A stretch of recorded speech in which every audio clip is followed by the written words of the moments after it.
If you're in the UK, good evening. If you're in the US or Canada, good afternoon. Or if you happen to be in Australia or Japan, good morning. On today's show, I speak to somebody who I've got the utmost respect for, Mr. Greg Burridge. How are we? Hello, mate. Yep. Thanks for having me on. Not at all. No, it's absolute pleasure. Yeah, we've got loads to talk about, but first, intern, roll the intro.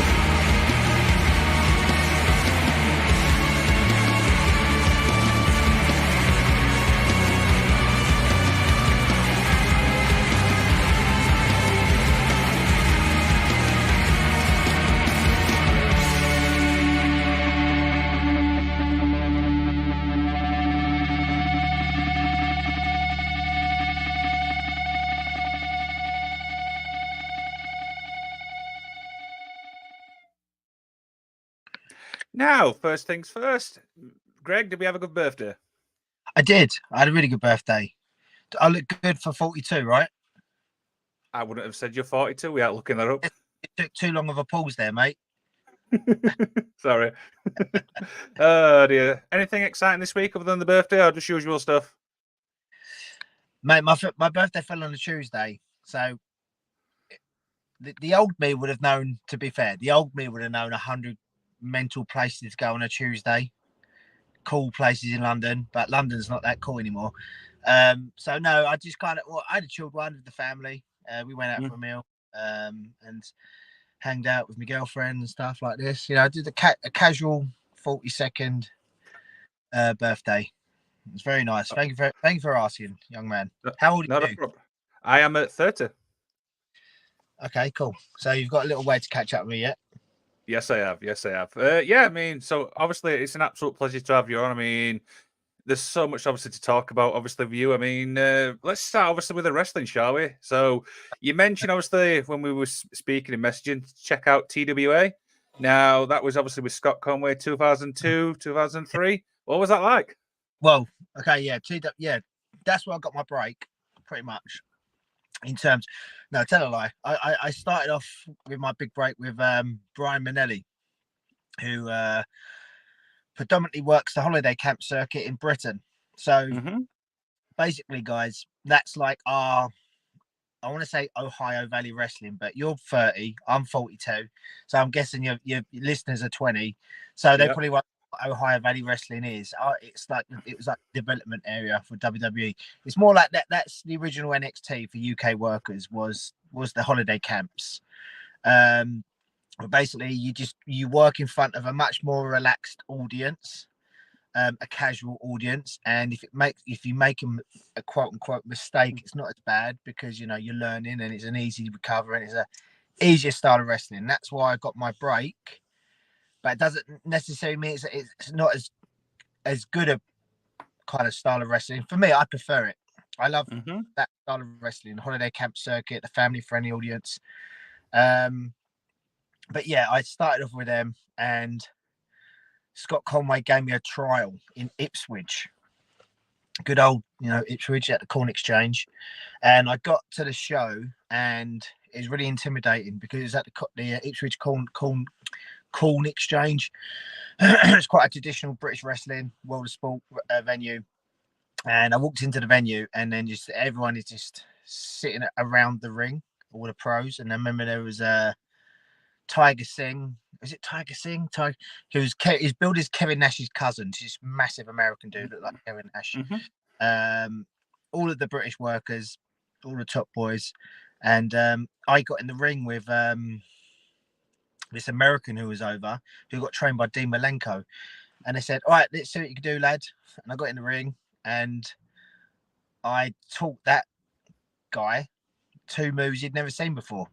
Because I was trained in a very traditional British style of wrestling. That the style I got taught kind of got lost in the 70s, let alone the 80s, 90s. It was a very, very traditional style of wrestling. I got taught by people like Tony Scarlo, Vince Randell, Frank Rhyme at Dropkicks. Dropkicks was the bollocks, to be fair, back in 2000. But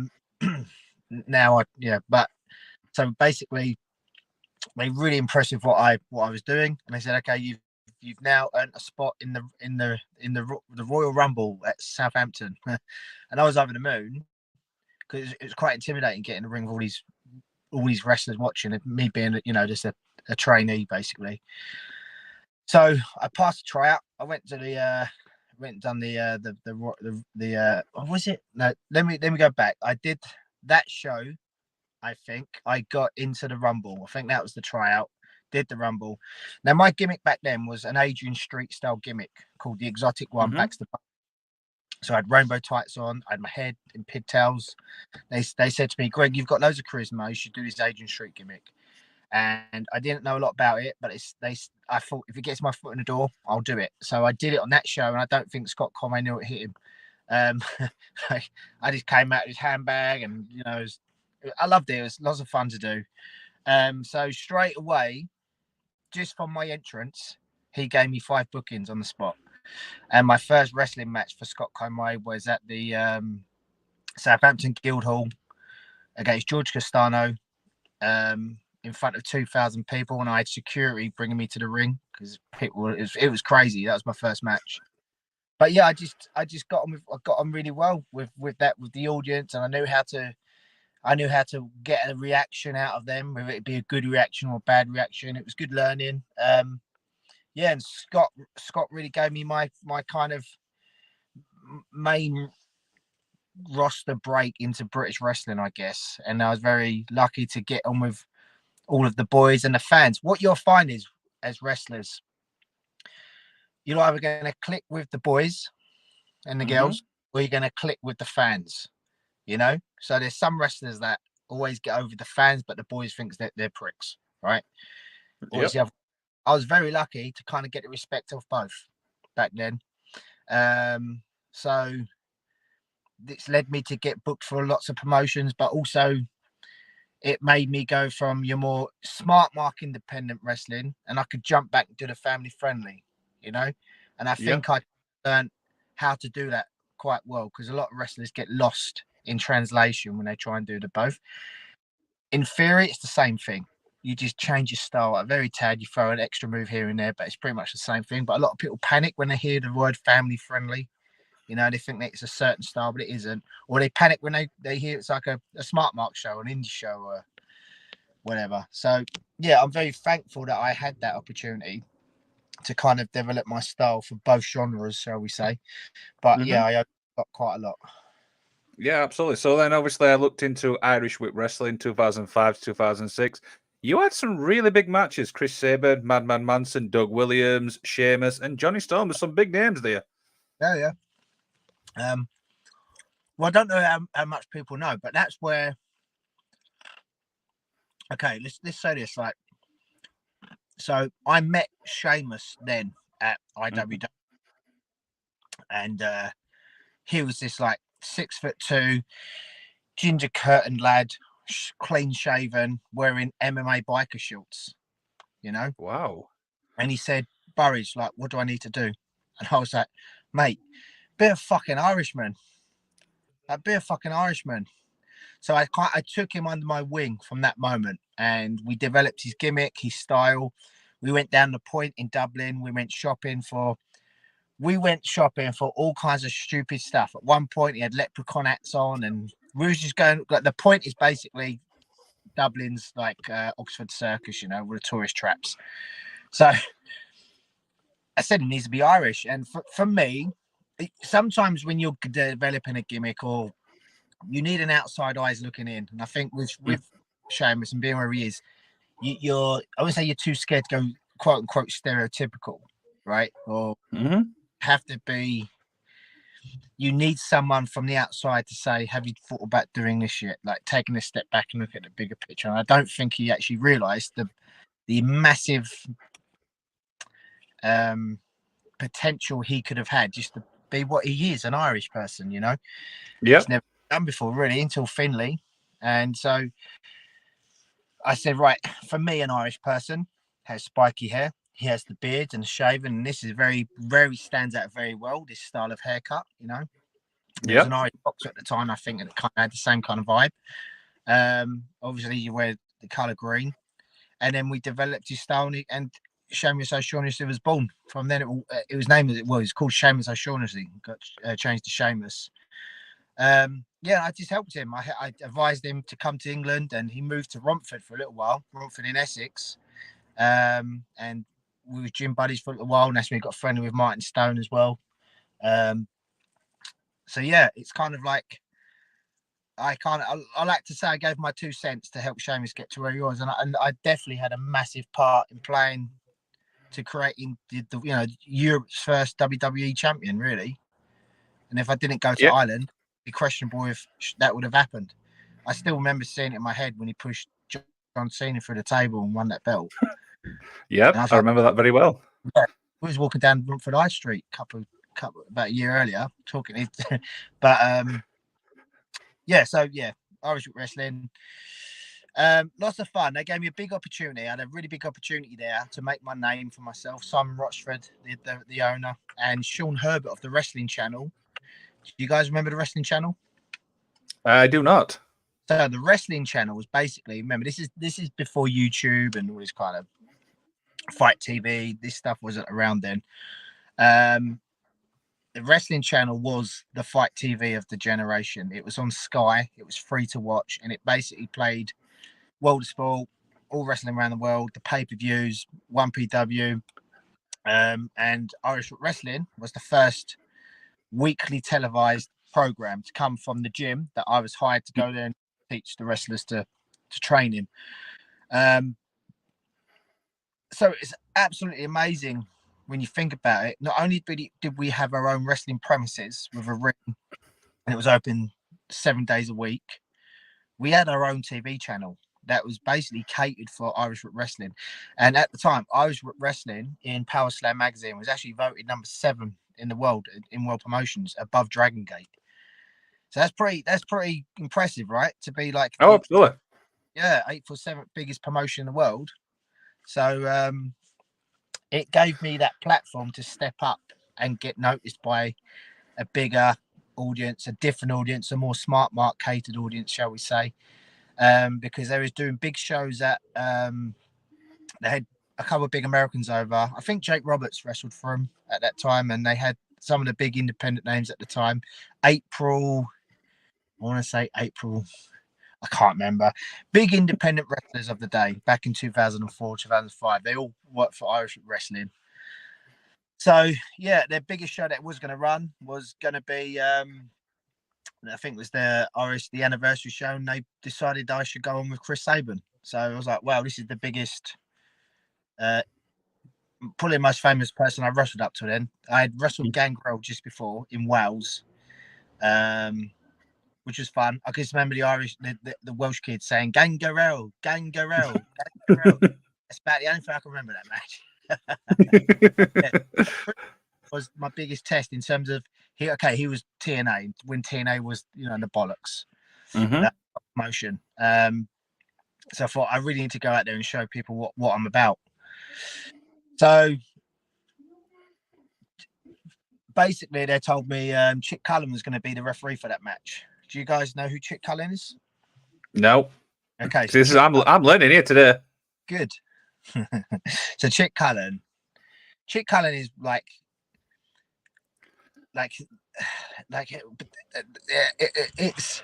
it's a shame that a lot of people today, a lot of wrestling fans today, they don't know things like I had this conversation the other day with someone. I was saying, do you know this person, you know that person?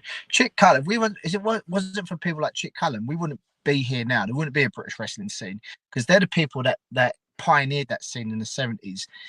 Chick Cullen was a Stampede Pro wrestling wrestler from England that trained with Owen Hart, Bret Hart, all the Harts, went to trained in the dungeon, went to World of Sport. And if you go onto YouTube, there's a really good match between Chick Cullen and Owen Hart, a young Owen Hart and a young Chick Cullen. But Chick Cullen pioneered that style of wrestling over here in the UK. Okay, so he was one of the forefronts of the modern style of wrestling back then in the 70s, along with people like Rollerball Rocco. Now, Chick Cullen is a highly, highly respected individual, not just in Britain, but around the world. My second ever match was for Brian Dixon, and it's for All Star Wrestling, and it was at Red Hill, Surrey, in a theatre. And Chick Cullen was there, and that's the first time I met him, and it was a tag match. and it was me and Sticks versus Dean Allmark and someone else. Can't remember who. So anyway, we shit the building up. That's what I remember. And Jake Roberts was on the show, right? And yep, the stage, it was a theatre stage, so there was only one side of an audience, right? So you just had the audience in front of you. So to your left, all the boys would watch your match, and I couldn't see the faces, but you could just make out this massive silhouette of Jake Roberts. He's like and everyone else, right? And I remember Dean Allmark pulled it aside, and he proper bollocked me about my European uppercuts were probably wafty at the time. I mean, I've been wrestling like 3 months, I think, and I'm on this show. And he proper bollocked me. And Chick Cullen also gave me a word in, but he wasn't impressed with me at all, Chick Cullen. So I thought, this is what I'm going to do. I'm going to fucking make Chick Cullen respect me. I thought, well, I've always been that way. Everyone said I wouldn't be a wrestler. I was like, well, fuck you, watch this. I'm going to be a pro wrestler. So a lot of the things I do in life, it's just because I wanted to go, fuck you, you told me I couldn't do that. So I did it. And another thing on that show, this is when I realised British wrestling was shit, because back then, hello, bro, I lost you. You back? Yep. Sorry, you were talking about, obviously, Chick Cullen? Yeah. So, so did I tell you about the Jake Roberts bit yet? Yep. Okay, so basically, my first introduction to pro wrestling as a fan was my grandma and my grandpa took me on holiday, and they bought me 2 action figures. I didn't know what they were, but I wanted them, and it was a man with a snake around his neck, and the other one had a tuxedo. And I went, I just wanted them to look cool. And it was a Jake Roberts action figure and the $1 Million Man Ted DiBiase action figure. That was why I'm talking to you now on this podcast, because I went into a toy shop and bought those 2 action figures. So Jake Roberts for me is this massive influential figure. I respect the fuck out of him. You know, he's an amazing person. This is when I realized British wrestling was shit, right? That idol who I love, and I still do, and he's an amazing person, finished the show and got into a blue Ford Capri, right? And I went, why is Jake Roberts in a blue Ford Capri? And if people don't know what a Capri is, it's basically like a Fiesta. Imagine like fucking Kenny Omega getting into like a rusty Fiesta. And I was just I was just like, oh, wrestling shit. I got bollocked by fucking Chick Cullen. Dean Allmark fucking thinks I'm shit. And now fucking Jake Roberts just got into a rusty old fucking full Capri on top of a Red Hill Surrey car park. Like, and I remember the show before I just did the camps. We had a really good one, and then go to that was a crashing back to reality. But you need this shit, you know. You need this to build and grow. You can't have it. Everything can't just go straight forward in your pro wrestling career. And that was my first introduction. But it made me go, right, I'm going to prove to these people I can wrestle and I can do this. So anyway, let's jump forward to Ireland. Me versus Chris Sabin. Simon Rochford pulls me aside. Oh, by the way, Chick Cullen's your referee tonight. He's flown over from Ireland because he's in town. So we're going to put him in as the special referee. I was like, oh, shit. Okay. So now I really have to impress. And I probably took this match seriously. I was training hard and eating right. And I wanted not to have the style of match that Chris Sabin is probably stereotypically asked to do. I said, I'm going to show you how we do it in Britain. You can do your high flying, you can do your TNA style. I'm going to do my World of Sport style. And we're going to mesh the two together and see what happens. So I did. We had an amazing match. It was a really fucking good match. And I think it was one of the best matches on the show. And Chick Cullen pulled me aside and he shook my hand and went, you've really improved and you've fucking doing really well, you know. And it was like that moment where I got his respect. But I kind of needed that. If he hadn't bollocked me at Red Hill Surrey, I wouldn't have had as good a match, because that's how I work as a human. I need to be told I can't, or I need to prove people wrong sometimes. I feed off that energy. So for me, I kind of tell me I can't and I'll prove you I can. That's how I work. And I think that's a good, that you need to be hungry as a wrestler, but you need to have that motivation to kind of not prove people wrong, but make people think you can't do it. It's the underdog story, you know, and I've always been the underdog, so that kind of energy helps me. But yeah, Irish Strip Wrestling, really good promotion, really good time out there. Yeah, just a really important part of my career, really. Yeah, absolutely. And obviously the UK I've got audience. another story. I've got another story about Ireland. Go ahead. Right. Okay. So, mate, I'm old. I'm 42. The story's dripping thing. I ramble along, and sometimes I shit my pants and I forget and piss myself. But yeah, this story. Okay. So, right. I just wrestled Vampiro, right, in Italy. Vampiro's my idol. I fucking love Vampiro, right? I just wrestled him in Italy in front of 10,000 people in a casket match where I lost and I'm laying in a coffin in front of 10,000 people. It was fucking weird. And it was in Reggiana, Calabria, and there's a big volcano on the edge of the island and it's kind of smoking. I thought, this is the most fucked up match scenario to date. Wrestling my idol in a coffin match with a fucking like smoking volcano in the background at the airport. So anyway, I flew back to Ireland because that's where I was working at the time. And straight into Gym Wars, IWW Gym Wars in Dublin, in an industrial warehouse in our wrestling unit, in a fucking snowy, pissy rain. And we had to get changed outside down the fucking crack between the two buildings. We didn't have a dressing room, didn't even have a roof. We had to get dressed in between the crack between one industrial unit and the other, right? Wow. I just fucking wrestled in front of 10,000 people. Now I'm wrestling in a fucking cracking island, right? So anyway, we did the match, and I wrestled Sheamus on that one, and I spent the whole match just trying to make him laugh. So it was so easy to make him laugh. I just knew what to push on him to make him laugh or break kayfabe, so to say. So anyway, we did the match. There's only 7 people in that building. Do you know who 3 of them were? No. Becky Lynch, Fergal Devitt, and Sheamus. 3 WWE champions. And wow. I'm thinking, this is the shits. Like, I remember thinking how shit it was there. But then I look back now and I go, there was 3 world champions in that building, like out of 7. You know, like have you ever heard the story about how the Sex Pistols started? And the Sex Pistols did a concert in front of seven people, but those 7 people were like Mick Hucknall, Morrissey, someone else, and someone else. Kind of like that, you know. It's just like, fuck me, there's like 7 people in that building, like half the crowd ended up being WWE World Champions.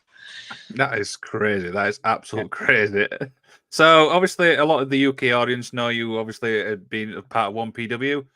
I mean, you've got some big match wins against Pac, AJ Styles, Nigel McGuinness, and you obviously even wrestled Abyss. I mean, talk about obviously going to 1PW first off. Okay, so it kind of links in quite nicely with Ireland because yeah, I was getting my name out there with promoters. I was doing a lot of shows in Austria and Germany, and so hanging out with certain wrestlers, and like these wrestlers would be putting me over to promoters, and they'd be the ones saying to me, "Oh, there's a company that wants to do a show with me. Do you want to come along?" So I was like, "Okay." And one of them was 1PW, and Stephen had messaged me, and he says, "We've seen your stuff on MySpace," because it was MySpace at the time, something like that. We really like it. We're going to put you in the Rumble, and we're going to have you over as the winner of the Rumble. So I was like, okay, cool. But then I talked to 7 other people, and they all had the same message. They're going to win the Rumble, right? So I'm like, well, who told you we're going to win the Rumble? Well, they told this. I was like, okay. Not that it matters, but like 7 people have been told they're going to win the Rumble. But Stephen was adamant that I was the one winning the Rumble, so I didn't know what to think. Lo and behold, got to the show, and I did. I won the Rumble, and the person who wins the Rumble gets a contract for 1PW. That was the stipulation. So, and if you watch the first ever 1PW DVD, the first match and the first person you see on the first ever show is me. That comes out. I'm number 1 in that Rumble, and come out and do that stuff. So I said, okay, what you're going to do on the next show is you're going to wrestle Doug in the title qualifier, but you're going to lose, and that would be it. I was like, okay, cool. Well, that's got my name up there a little bit. Let's got a little bit more exposure. Wicked, cool. Okay, let's do it. So on the next show, my first match was Doug. Now, Doug was supposed to win, but he couldn't win because he was booked to go to Noah and defend the Noah tag titles. So he couldn't advance to the next round. So before we go on, wrestling's not real, everyone. Just so in case you're gonna get the ump about this here. So I was booked to win. Okay, so I got booked to go over against Doug Williams, another one of my idols, and like a massive player in British wrestling. Now I love Doug because I've wrestled Doug loads. Sometimes I've had really shit matches with Doug. Sometimes I've had good matches and I've learned a lot. This match was actually not a bad one, but I remember being really sick. But here's why Doug's awesome. Doug's a proper established pro wrestler. I'd been wrestling for 3 years by then, 3 or 4 years. So I was still really a trainee in many aspects. He didn't have to pop me over, but he did. So, yeah, like he could have just not done the booking, but he decided he'd take the pin. I walked into that building. No one who knew who the fuck I was, nor did they care. They're like, who's this prick with a skinhead and like got fucking dust in his pants? So when I beat Doug, if you listen to the reception, it's like 1, 2, 3. That's what happened, and that you could argue is what kind of started me on my path to 1PW success, because by luck, by chance, I'd managed to get into the second round of the 1PW championship. So next match was Abyss, right? And Abyss booked it. It was a squash match, and I was like, all right, it's a squash match, but watch this. If I'm gonna get squashed, I'm gonna get myself over, right? If that's how we're gonna do it. I wanted to do a bigger match, but it ended up being like a 2-minute squash. So I got on the microphone at the start of the next show and I cut a promo basically saying to the crowd, an empathetic response promo. I said, look, basically, I am the only British person in this tournament. Tonight, I'm not going in there for me. I'm going in there for each and every single person in this building. And I basically got the whole people behind me for the whole Pride of British kind of angle. So when Abyss came out and he squashed me, I got my dice out, stuck it in his face, and then he done his black hole slam. I laid on the floor and I thought, I'm not leaving the ring. I'm going to stay here. Fuck it. Doesn't matter. So I let him leave the ring first. And then once he was off the ring, I stayed on the floor for about another 10, 20 seconds. Then the lights came up and then I slowly got up and then I got a massive round of applause. And that was it. I was a face. I was super over, So I could have just... I remember actually watching that match, and I think you said it best there. The crowd reaction, even though it was a squash match, was absolutely terrific. Yeah. Like, I said, yeah, I mean, I think it's like back then, I don't think there was as much respect for the British wrestlers as there is now. We kind of helped achieve that with the Americans a bit. But the one thing I kind of got when it's not that I don't think they respected the British wrestlers. I just felt they had this feeling of they were better because the wrestling scene in America is more established, and that fucks me off, to be honest. It does, and it I don't think it happens as much now. What I like is now Britain is looking around the world as an established promotion, just like it was in the 60s and 70s. The British wrestlers would go abroad and show them how it's done. Around that time, it felt like it was the other way around. They're coming here to show us how it's done. And yes, we did need them. If you look at FWA is built on the back of like bringing in a couple of imports, like 2 like lower card ECW imports would make the show like, oh my God, it's the biggest British promotion ever. They've got Blue Meanie on the card. It's amazing. So I kind of felt there was like a feeling between the Americans that they were doing us a favor by being over here. So that's kind of like, well, why can't we build our own superstars of Pride of Britain? So that was the kind of angle I was trying to get at with that whole promo and staying in the ring after. And I think it worked. Yeah, well, I think it. Do you think it worked? I think it did. Yeah, absolutely. I think there's some amazing, obviously, talent in the UK scene right now. I mean, I could literally name so many wrestlers, who's making a name for themselves. And obviously, we'll touch on a couple, which obviously it kind of leads me into my next actual point, actually. The training school. Now, you've obviously trained some amazing people. We'll get onto the big one, but Nina Samuels, Cara Noir, Murdoch, that's 3 names there. Oh, is he gone again? I've lost you. There you go. Sorry, say it again. So we're talking about the training school, and obviously a couple of names I want to throw at you before obviously we talk about Willie's. Cara Noir, Nina Samuels, and obviously Murdoch, who was on the show last week. What are we talking about? Willie's? Yeah. What? What did you say then? Before we talk about Willie's? We're talking about Will. Oh, okay. That was a fraudulent slip, wasn't it, young man? We can talk about Willie's if you want. Who's got the biggest Willie in wrestling? Jody Flash of the story. I've kind of lost my train of thought now. But yeah, obviously, I'm talking about the training school, and obviously a couple of names you've obviously trained is obviously Cara Noir, Nina Samuels, and obviously Murdoch, who obviously was on my show last week. Yep. Talk about obviously training these 3. Yeah, I mean, I had a wrestling school in Bethnal Green called the London School of Lucha Libre. Had that since 2009, I guess. And it was like a feeder promotion for our promotion called the London Lucha Britannia, which is a cabaret-based wrestling show with Mexican wrestling and cabaret acts. So,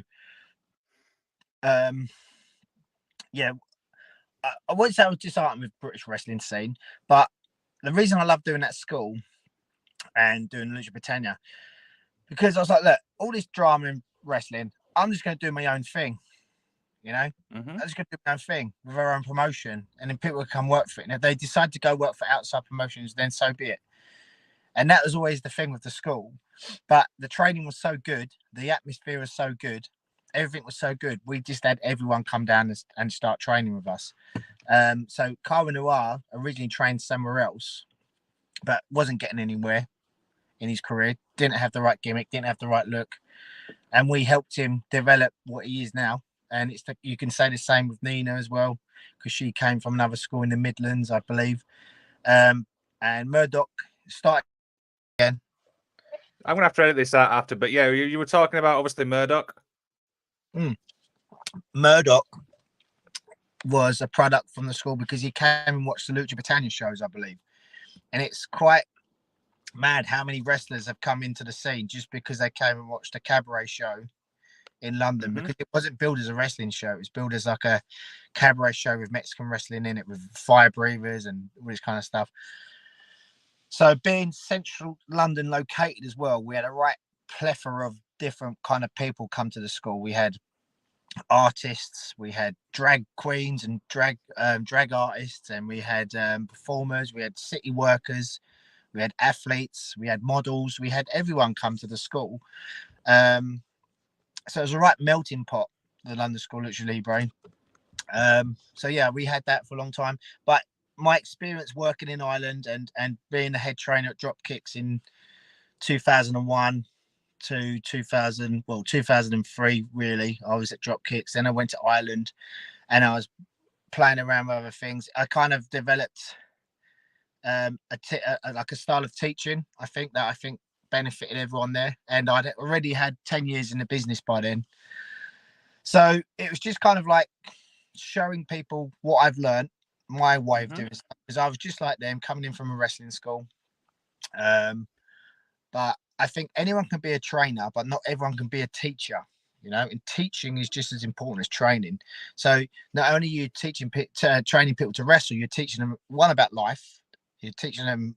A lot of these guys come in as like 17-year-old kids, really, 18-year-olds. So you're kind of showing them you're like a big brother, really, a lot of the times, and you're helping them to build their confidence in life, not just in wrestling.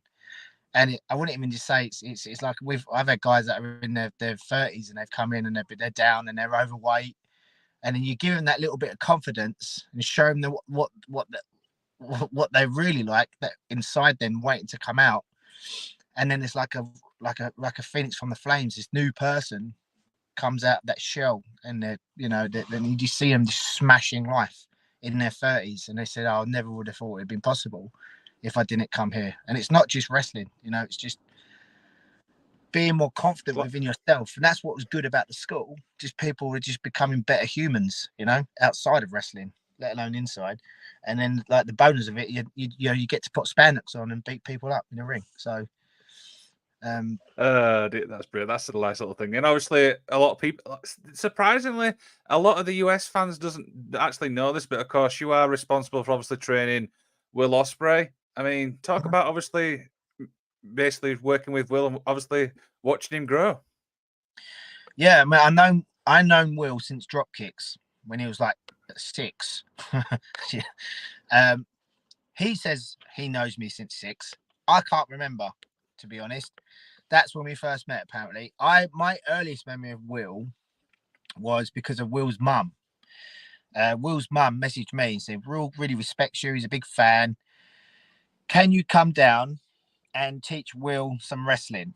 And Will's mum had a community centre in Raynham, Essex, which is like 2 minutes away from me. Okay. Like where I'm from, Havering, is the Calgary, Alberta, Canada of British pro wrestling. There's a right hub of people that have come from the area. Martin Stone, Cara Noir, Callum Newman, Will Ospreay, myself, Terry, Shah. A lot of wrestlers that come from this little pocket of Essex, you know. So there was like 2 miles down, well, not saying that, like 5 minutes down the road in Raynham. And I went into the community centre, and there's no ring, just a bunch of kids just running mental backyarding on each other, pretty much, right? And they was putting their stuff on MySpace and cutting it up into movie like MVs and stuff. It's quite impressive, really. So there was all these like internet matches going on while we were there, being filmed, but just filming it on cameras and stuff. And I said to Sue, lovely woman, amazing woman, Sue, really is, really good mum. And she runs the RCWA also in Raynham. I said, I can't train Will because he's a backyard wrestler, you know. I can't show him moves to do in backyard that he's now going to do on his little montage videos and put onto MySpace. It's not so much now, but back then, backyarding was a fucking no. If you was found out as a backyarder, you would have been blacklisted from the industry straight away. And you don't teach backyarders to wrestle because that would have been just as bad. So that was the thing I had to say. I had to say to Sue, and I could see that she was upset, and I think Sue just didn't want Will to get into any gangs. You know, that's why she pushed the wrestling and pushed for him to have their own community centre. And you think about what she did. She set up a community centre. She got 30 to 40 people off the streets that could have easily ended up, you know, going the other direction in life. So she gave them a safe place to kind of get away from that temptation. And that part of the world is a bit rough. So yeah, I felt a bit conflicted because I could see what she was trying to do. But I said to Will and I said to Sue, look, you got, you know, if you want to take this seriously and you want to progress properly in the business, when you're ready to stop backyarding and doing this sort of stuff, come and see me and I'll train you up. We'll get you ready. So fast forward a couple of years, I was actually looking for people to put in my film. I was making a film at the time, and I was just flicking through MySpace and came across a young Will Ospreay. And there's this 10-year-old kid, right? And he did this thing on this MySpace montage video that I can still see. I can still see it in my mind's eye, right? So the space they had to wrestle in, remember, it's got no ring, was 100 square foot. 100 square foot. So it's like, imagine 6 rings stuck next to each other. Basically, that's 6 British wrestling rings next to each other, right? That's the size of the hall. Will was in the corner, so he's here. His opponent was like here. Will went on what he went. He jumped up in the air and he went boom, boom, boom, boom, boom, boom, boom, spun, landed on one foot, right? and then went Mm-hmm. bang, taekwondo spin kick to the head on 1 foot across 60-foot floor. So Whoa. I just went, that's not human. That was the Yeah. first moment I saw the potential in Will. And Will made all those movie montage videos himself as well. That was all him, the editing, the cutting, everything. Weirdly, that helps you become a better wrestler by editing and cutting your own stuff. Weirdly, because you're seeing how things flow, you're seeing what you're doing wrong, seeing what you're doing correctly.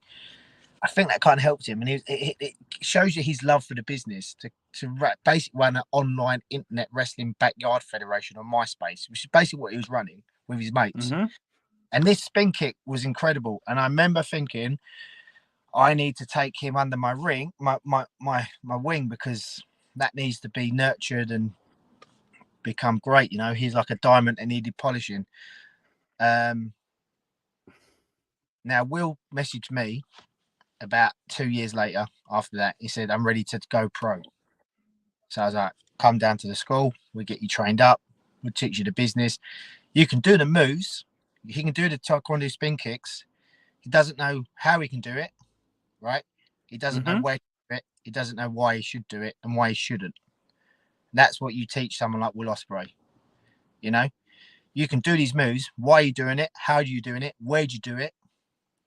What's it for? Why should you not do it in certain circumstances? What's the story behind it? That's how you teach him, you know? So that's what we did. And it was kind of getting this natural raw talent he has, because he was a feral wrestler. He was a backyarder, right? Mm-hmm. Backyarding is basically just doing moves like jackass. Yeah, it's just jackass wrestling. So you have to teach him the art of wrestling, the story behind it, all this kind of stuff. And that's basically the main thing we did with Will. And then it was like tweaking. So, Will, you're doing a really nice, I don't know, shooting star flip. But if you just adjust your arm slightly, you're going to get a nicer rotation on your spin.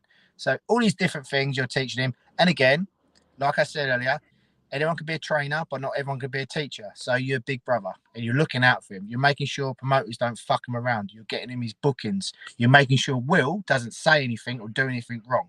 He's a kid, right? Yeah. Again, it's a part of the business, because you haven't got someone doing that, you wouldn't be a Will Ospreay today, because Will also would have got bullied out of business day one because of the way he is. He's a very like he's slightly autistic, Will, and he's a kid, so you have to look after him, you know, and protect him. And with the reputation I had, it wasn't hard for me to do that. So that's the key thing you do with Will, and I've just been looking after him and doing that since he was a young lad, and he's a grown man now, who I'm very proud of. Like, I'm super proud of Will, not just as a wrestler, as a human being. You know, he's a fucking awesome bloke.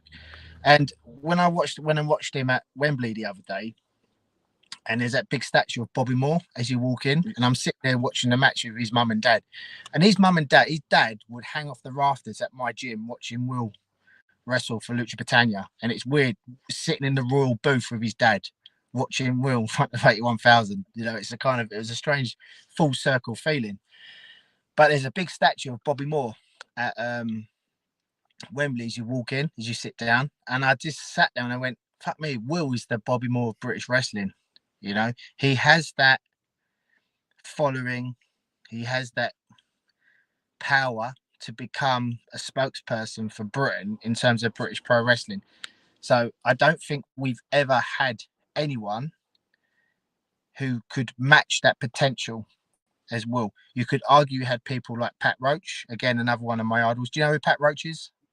I've heard of him, yes. Yeah. So Pat Roach was basically one of the main wrestlers that stepped over from pro wrestling and became an actor, you know. So he was a very big face in Britain in terms of world of sports style, because everyone known him from Alvidas and Pep, but also knew he was a wrestler. So he really was a spokesperson for British wrestling. Will has that potential to be a Pat Roach, but a next generation. He's Bobby Moore and Pat Roach in a new kind of like body of just amazing wrestling. And he hasn't got that gimmicky acting side thing that a lot of wrestlers have that would put him in that position. He's 120% pure wrestling. So I think the future of British wrestling is very exciting with Will leading the way, because in 5 6 years he's going to imagine what wrestling is going to be in 5 6 years with him leading the way, you know. So I don't think it's the last time we're going to see Will Ospreay main event Wembley. Not at all, not at all. So you mentioned obviously making a film, and that kind of leads me obviously onto my next one, which is of course London Rampage. I've actually seen this movie, by the way, and it is actually a good little movie. So talk about, obviously, because I remember you saying that you did everything. You did the editing, you did the script, you did the whole rigmarole with this. Yeah, I just wanted to make a movie, and everyone said, "You're gonna make a movie." Fuck me, watch me. I'm gonna make a movie. I'm gonna make it for £1,000. How the fuck are you gonna make a movie for £1,000? So watch. I did for £1,000. It's not even the food budget of fucking Jamie Foxx's lunch for one day. I don't know. I made the whole film with £1,000 and just didn't know what I was doing fully, but I knew I kind of was a big fan of Robert Rodriguez and the way he made films, and I followed his style. El Mariachi was his first film. He made that for very little money. He actually made that film for £10,000, but £8,000 of that went on to actually buying the film to get that made. You know, what I had the benefit of is the enhancement of technology, that I could just do it on a laptop. And I had a £400 laptop from Argos, a £400 semi-pro fucking camcorder from Argos, and a shit DSLR camera. That was it. And a couple of trainees to hold things. that was it. So I made the film on about £1,000.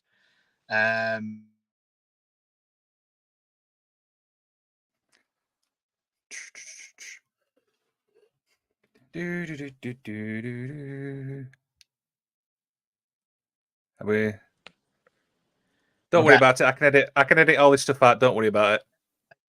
So yeah, I made the film with £1,000, and I thought I did a lot of research into filmmaking, spoke to a lot of people, and I did a film called 10 Dead Men. It was Ross Boyask, who's a good friend of mine, and Jude Poyer, who was the stunt coordinator for Gangs of London with Gareth Reed. I did the film with him. It was my first big film.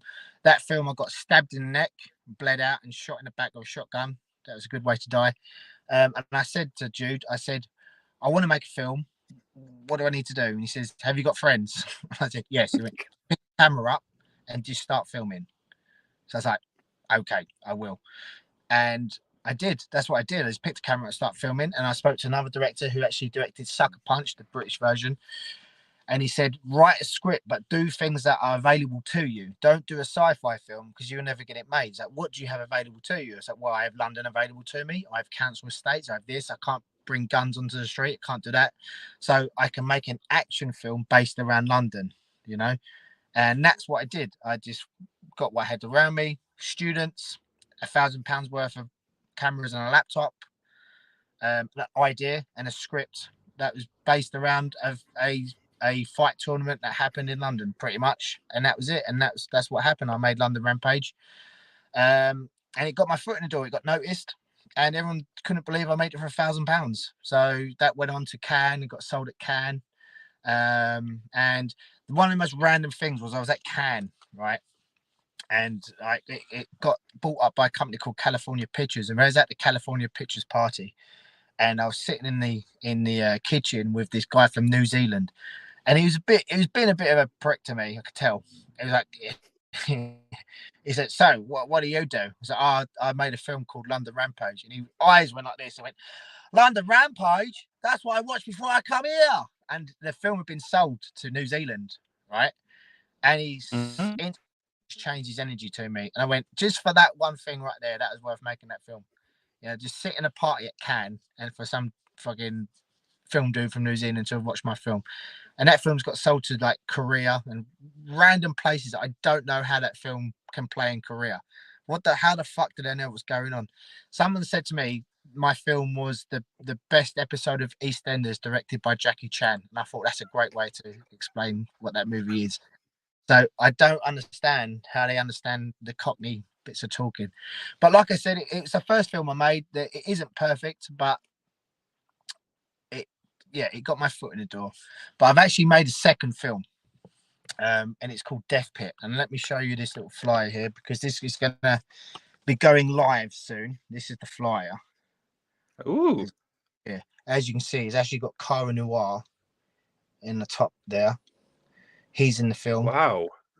We've got Brian Larkin, who's actually a really good mate of mine. He's done things like Narco Saints and all these cool Netflix programs. It's got Jodie Flash in there. It's got myself, obviously.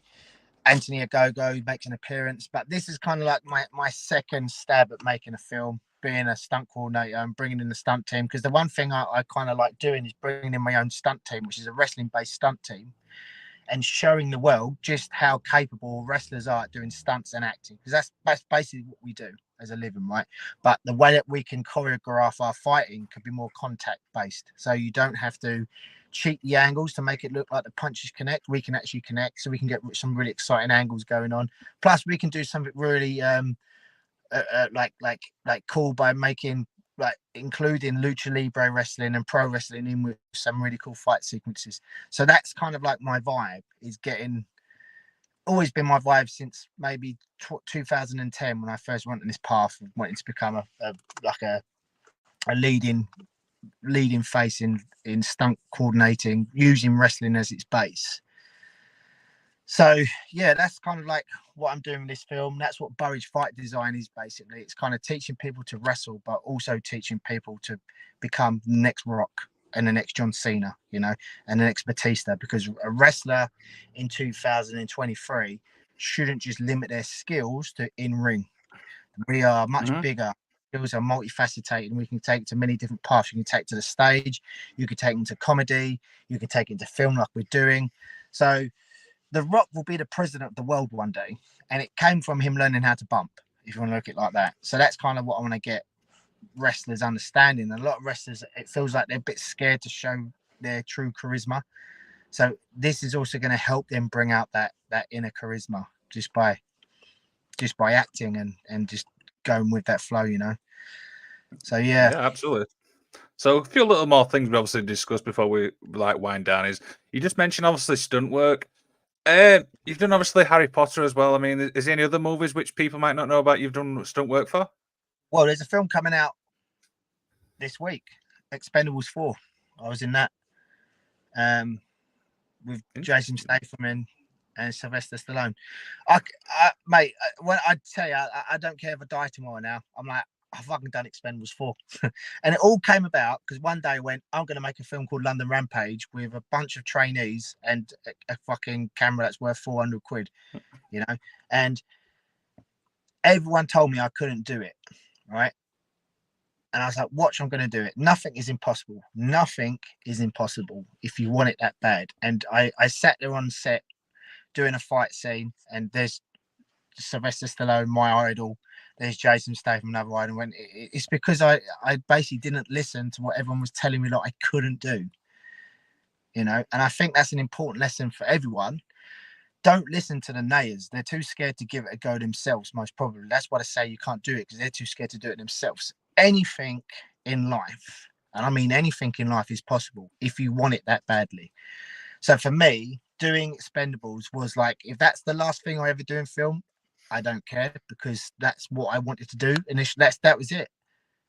For me, it doesn't get much bigger to be a stuntman on the biggest film franchise with your heroes, that guys that you grew up watching.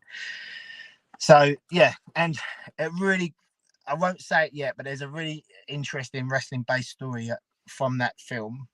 That there's a fight part of the film with a little bit of fighting. It wouldn't have been the same if I wasn't there, because I helped choreograph a little bit of the action, which is basically a bit of wrestling. But wait until the film comes out, so you know about that. And it's full circle for me.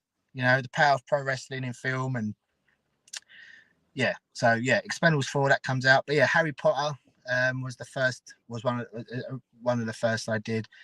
I was in Portugal the other year working on Guy Pearce film called Infernal Machine. I was the head stunt coordinator on that. That was my first.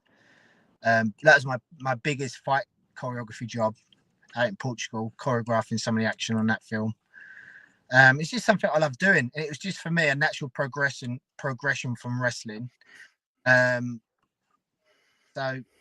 I just think all wrestlers should learn how to be a stuntman as well as a wrestler, because we offer so much that a stuntman can't do, you know, and they're always asking us how they do certain things. But we can not only do what they can do, right, but we can do it in one take, which for them, they can do, obviously, but they're not as used to doing it, because we can do our stuff off the cuff and keep going and just do it in one singular take, because that's how we plan our matches. Plus, sometimes when we plan matches, we're planning them as our music's playing. So we've built up a certain tolerance to working fast, working efficient, work correctly. If there's a mistake that happens, we know instantly how to cover it, because we're live action performers, you know. In film, you get the luxury to cut and reset, cut and reset, cut and reset. So I think there's a massive market for pro wrestlers, and also we look so different from stuntmen. You know, we're always going to get those roles that need bigger, meatier looking, different people. You're always going to get them. Plus, wrestlers know how to act. And like I said, just look at Batista. Batista is, to me, is an amazing actor if you take away his physical appearance, but his physical appearance is the total package. And again, the same with The Rock. So,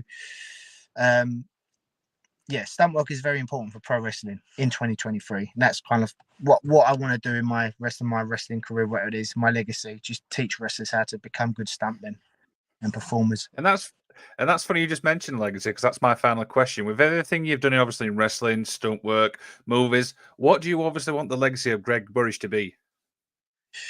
It's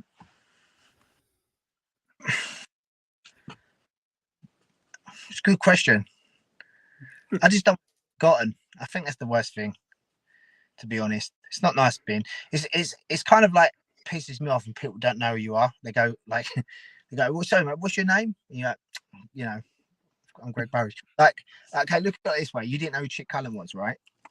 Okay. Like, it's the same because it's the generation before you. But of course, you wouldn't know Chick Cullen is, because how would you have known him? Because he came from a generation that wasn't on social media. The matches they've played were on VHS tapes that have been lost to time. So the only way you would have known who Chick Cullen is through watching him either live, which you would have been about 2 years old, right? Or your dad telling him who he was, or somehow watching some of his matches somehow, right? And I think like what I would like is just, I think the fans today, it would just be nice to them to realize that wrestling did start in Britain before 2012, you know. And if you look to where it came from before the big pop of Brit Rest, you know, the indie style, none of that would be here today if it wasn't for the other trickle down companies that made that possible. Your FWAs, for instance, your XWAs, your World of Sports, stuff before World of Sport. Who was the big boys from the 50s? What was their style? Who did they influence? And for me, I would just like to be known as Greg Burridge, that guy who helped this guy get to there. He got here to there, but he was also did this. He wasn't just a guy that wore fairy dice. He was a pioneer that helped people become better and started this fight trend, the Burridge fight design and the stunts. Just, I want people to know who I am and what I did, and not just another statistic, you know. But I just want a massive, like, fuck it, I want a massive gold statue in the middle of Piccadilly Circus, right? That's what I want. 29-foot high statue of Burridge with big like LED lettering saying, you know, King of the World, Burridge. Not a lot, you know, just the usual. There you go. And wow, this has been really fun, Greg. Thank you so much, obviously, taking the time to talk to us. Before we obviously head off, is there anything you want to plug, my friend? Yep, just okay. If you could go to like the socials and go to Death Pit, enter the Death Pit on Instagram, and if you could go to deathpit.co.uk here and just keep on track with the developments of this film, because it's going to be coming out soon. So I just want to finish on this. Like, it's been really, like, you see why the people are striking in America, because the way that film is at the minute is totally fucked. The way that it's distributed is changed, and the money share. It's super hard to get your film out there, especially now as an independent filmmaker. It's near impossible. So it's kind of half the reason why a lot of people are striking and doing the equity strikes and the SAG actor strikes. What I want to do is release Death Pit to the public, but I'm going to give you a very special gift as a thank you if you did purchase my movie through the means that I want to distribute it. So if you could just keep in touch with me at deathpit.co.uk and on the Instagram at Enter the Death Pit. You'll learn all about it, and I promise you guys, it's going to be absolutely groundbreaking. It's going to be a lot of fun, and I don't think anyone's going to attempt what I've done in the industry with my background in wrestling, my background in stunts, my background in entertainment. I hope I'm going to bring you something unique, and it's going to get Death Pit out there like it deserves. It needs to be seen by as many people as possible. So yeah, deathpit.co.uk. There you go. Greg, thank you so much for taking the time to talk to us. Enjoy the rest of your week, my friend. Thank you very much, dude. Cheers, Later. guys.